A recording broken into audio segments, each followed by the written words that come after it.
What's good, fight fans? Your Majesty speaking. So I just saw Ryan has signed his contract, I'm assuming for the Mario Barrios fight, where he will be getting the opportunity February 2026 to take on once again another champion. And I'm assuming this is his third opportunity at a championship, if I'm not mistaken, against Mario Barrios February of next year. I have an issue with that. And has nothing to do with Ryan Garcia. I like Ryan Garcia. I think he's a fantastic fighter. He reminds me of a young Oscar De La Hoya. I don't know if it's how he looked or just how he acted or whatever the case may be. He just give me young Oscar Goldenboy. But I don't think that Ryan deserves an opportunity at a world title.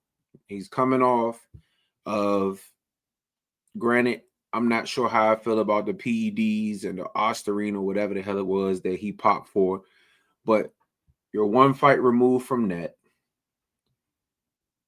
And your last fight, you got beat up by Rolly Romero. And what else was an opportunity to, fight for a world title? And so for Ryan to be coming off the Devin Haney fight, the Rolly fight, and then getting the opportunity to fight Mario Barrios for a shot at the championship at 147, I think is crazy. And it's the reason why I believe that we need some type of boxing league.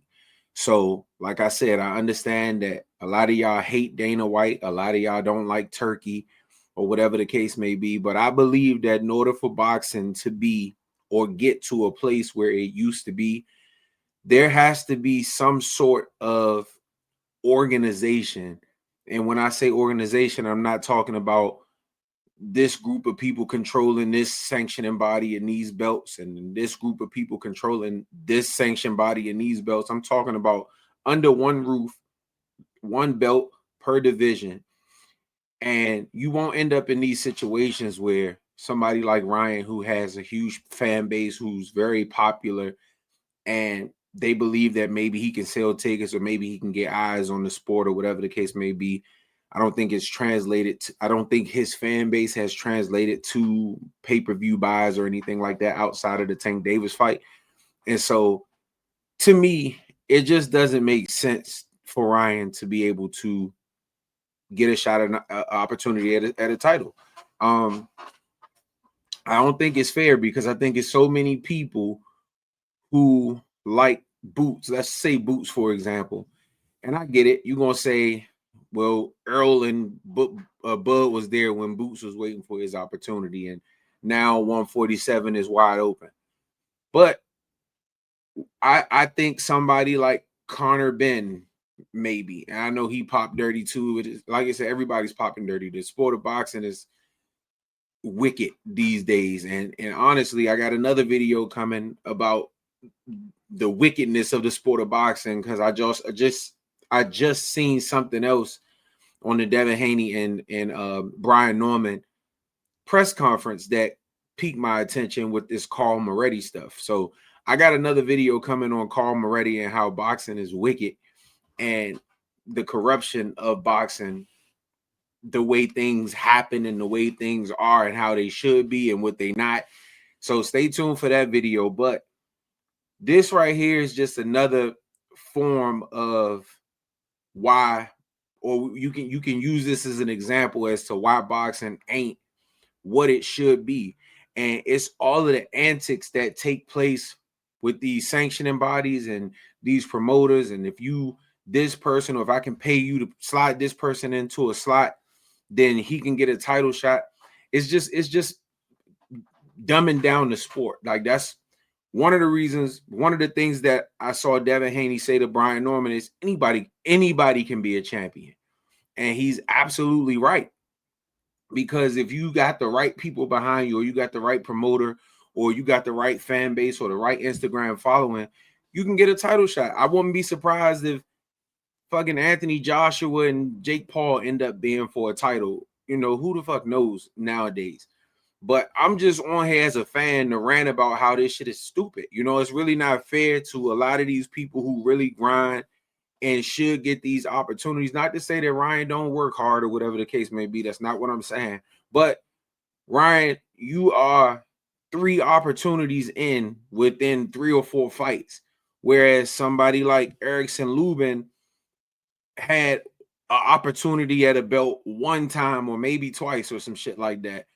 And it takes 6 or 7 fights before he has to work himself back up to be able to get another shot or be back in the slot to fight for a title, where you got somebody like Ryan who could just come along, fuck up over and over and continuously get title shots. I just don't think it's cool. Ryan fighting Barrios. I don't know. Maybe they trying to use the Ryan of Barrios thing, and then if Haney beats Norman, Ryan and Devin can run it back for some type of big fight for unification. I don't know. I don't know what the thought process is behind it. I just think it's dumb.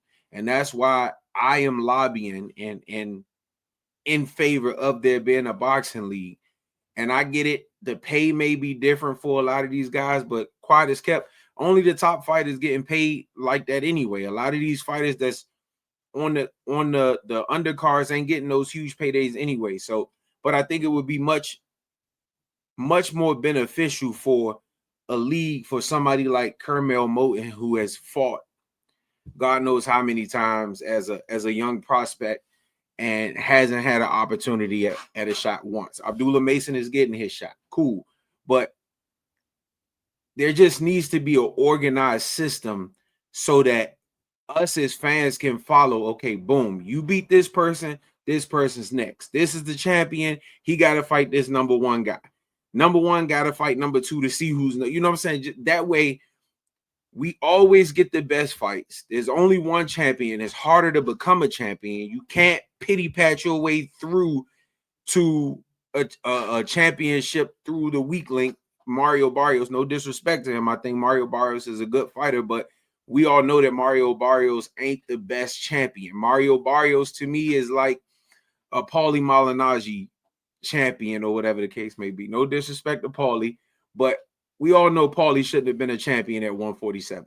And if there was only one champion, a lot of people wouldn't be champion that has had an opportunity to call themselves a champion. And I think being a champion is a prestigious slot that you should have to work hard to become a champion. Part of the reason why the belts are watered down is because, once again, anybody can be a champion.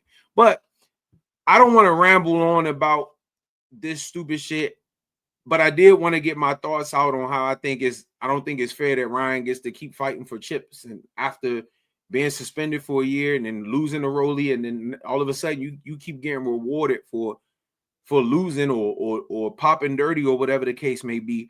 I just don't think it's cool. It's a lot of people in the sport that we can push that ain't popping dirty, that's willing to fight whoever, that's not ducking and dodging or whatever the case may be. But let me know what your thoughts are, man. Let me know what you think in the comments. Let me know if you think Ryan should get another shot right away.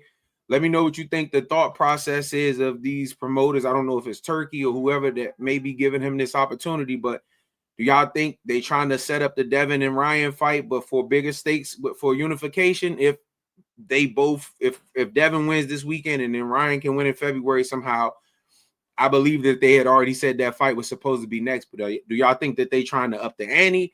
They want it for unification or what? Let me know. But if you have not followed my channel, please do so.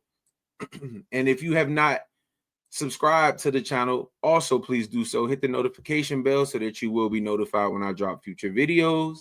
And until next time.